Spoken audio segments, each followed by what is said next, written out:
Good afternoon. It's Phoenix Genesis here in Griffith Park. It finally opened after like 3 weeks with all the fires. The air is absolutely clear now, which is wonderful. Hopefully these rains got us up to almost 100% containment on Eaton. I haven't checked this morning, but look, we got light dusting of snow, which is fantastic. So let me unzoom out. So yeah, I've been doing a lot of training on the flat ground because Griffith Park has been closed, but I haven't done any hill training. I was sick for a couple weeks with my boyfriend Steve prior to hiking, and then the fires started and the air quality was awful. It was raining ash, so it's nice to be able to come out and do the hills. But yeah, a little bit of climbing kicked me, especially since I was out all morning already with the dogs. And then I got to rest for about 15 minutes, and Steve's like, it's open, let's go. He's down there with his buddies and the dogs, and I get some time to train to myself with these cool plants. So yesterday was absolutely horrific. We had 45-degree winds, not winds, sorry, 45 degrees Fahrenheit, cold, windy, drizzling, hypothermic rain, and took my Frog Togs pants that I got out of some hiker box somewhere at some point, some year on the PCT, and cut those down. The shorts, I cut them about to here, so when I would sit, they'd go here, because I'm wearing like compression, well, poor person's compression tights. My boyfriend's Fruit of the Loom so well, you know, it's a laundry time. So anyway, I was wearing those, and I had my tried and true Ultra 7s with just some poly socks. I think the darn toughs needed to be washed too. And I was had the Frog Tog rain jacket on, so at least the Frog Tog rain jacket kept me warm, and the shorts also kept me warm, so I was not cold and I was not wet. But yeah, my feet got a little wet, and in general I was kind of cold. So had I not prepared for that, I would have been hypothermic. I also had on a beanie, and I had on the tried and true buff too, so that was great. So anyway, talking to you guys, you get a better view over here.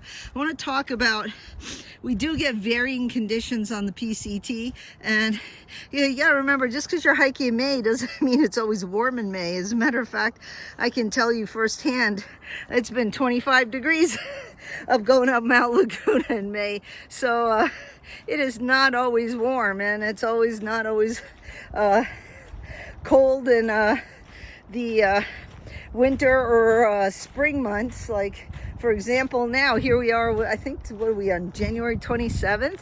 This month flew by, and it's hot. I started out this morning with my Columbia rain jacket and a long sleeve marathon shirt, and quickly found that that was way too hot. And yeah, I can't wear a long sleeve at all. So yeah, I'm just wearing, I know I shouldn't be wearing cotton in case it might rain, but I'm wearing a 100% cotton shirt just because Steve was like, come on, let's go. And I didn't think we were gonna go, so I just had a couple minutes to grab stuff. I'm taking right now my new Solomon pack. Actually, it's, I think, a year older model than the other one. The other one's too nice to take on the PCT. I decided I'm gonna use it as my urban, like, marathon, a 5K running vest, and I'm going to take the used one, which was not cheap, by the way. It was still, I think, with shipping, everything, like 140, 145, 150 bucks. So, ooh, what's up there? Heard something. Oh, squirrel. Sometimes you get deer. So one time I was riding my bike with my friend years and years ago, back in the 90s. Hello. And all of a sudden we heard this cromp, cromp, cromp, cromp, and two little baby deer ran right across in front of us. And then we're like, where's mom? 2 minutes later, the mom came barreling down. I went right over my friend. I use this tall black guy, right? And like 6'3", and man, that deer just jumped right over him in the bike. I had never seen anything like that before. And I've run into coyotes out here riding my mountain bike as well in February. So Yeah, wildlife. There is a mountain lion. I don't know if it's still around. Tends to be more over by the Batman Cave, which is the other side of Griffith Park. But I've heard it's had a tracker and it's come up the year, but I've never seen any mountain lions. We had rattlesnakes early in the year in March. That was kind of scary. Right around, I think it was this corner too. Guy told me about it, but it was gone by the time I got here, which was good. So anyway, talking about weather, you know, I do not recommend taking a sun hoodie at all, because it's polyester and it's not knitted like you're wearing your Alpha, which has nice little ventilation holes to dump out the air. You're just going to be sweating in that thing. And yeah, if you worry about sun coverage, and just buy some white compression sleeves, and you can wear those, you know, on your arms and on your legs. Pull them up, pull them down. They make great gaiters too if you need to use them in a pinch. You know, dual purpose. You can wet them when it's hot, and just put those on to kind of cool yourself off. So yeah, compression sleeves are lighter, less bulk.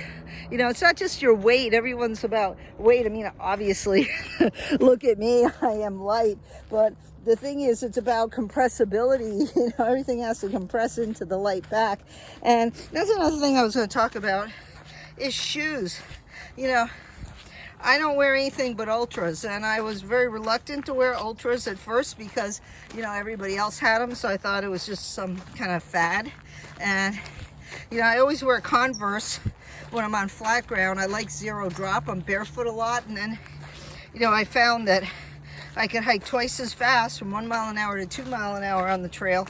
So instantly doubled my hiking speed. I have recovering from a stress fracture, so I'm not going fast. I don't want to put a lot of pressure on the right foot still.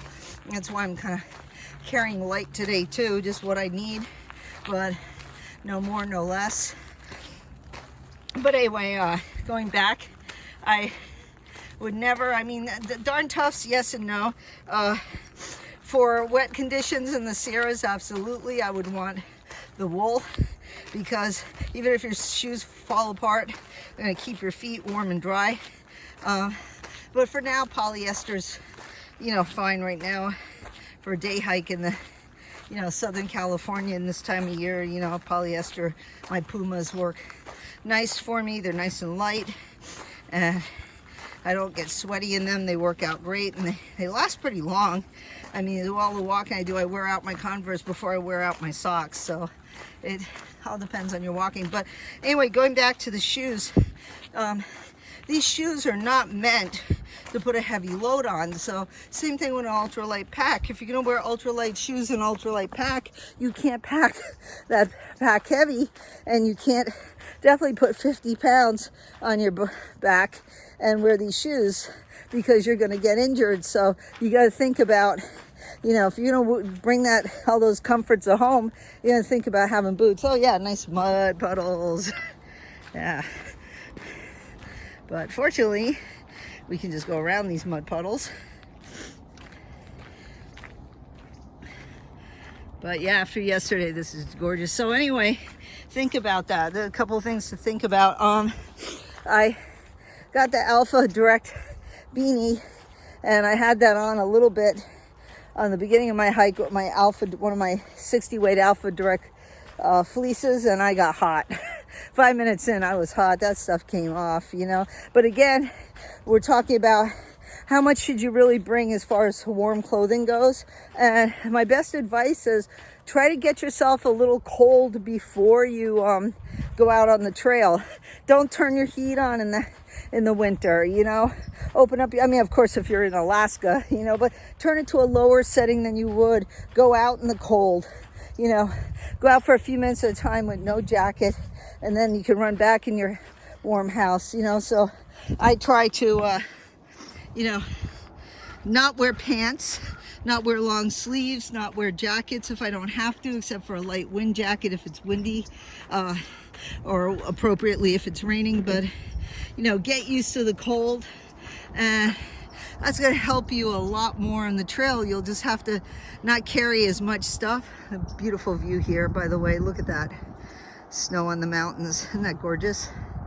So You know, I think that's why I'm able to carry that 40-degree quilt, because, you know, and lighter stuff, because I didn't even carry a down jacket in this year. It's just my little or in any part of the PCT last year, just a, you know, the frog tog, the 90 weight alpha, and the you know, bivy little tarp, and 2 wind jackets and some wind pants, and with that 40-degree lighting equipment, short, slim. I couldn't even, you know, snap it up. I'm too fat for it. Let's be honest.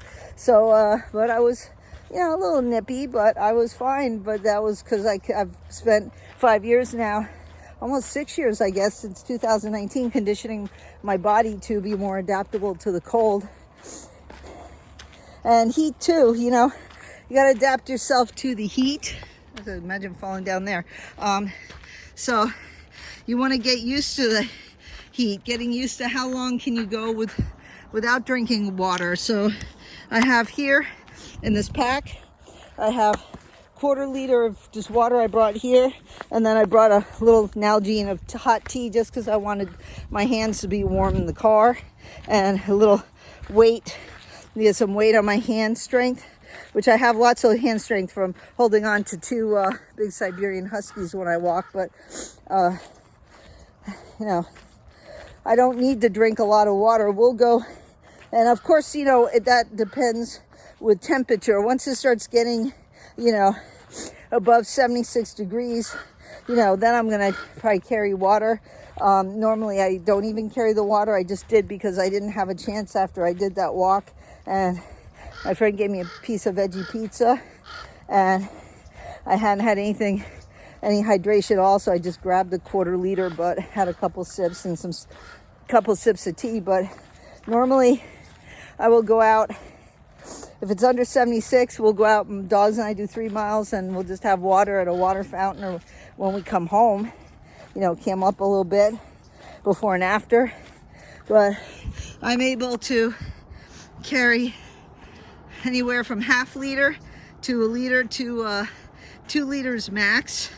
I mean, of course, if I was going on that big stretch to Kenny Meadows, that's a whole different animal, because that's, you know, but even Third Gate Cache, when I was stuck in that storm from Scissors Crossing, I brought 2 liters, and I survived 3 days out there alone in a storm that no one else would go up, and, you know, I was fine.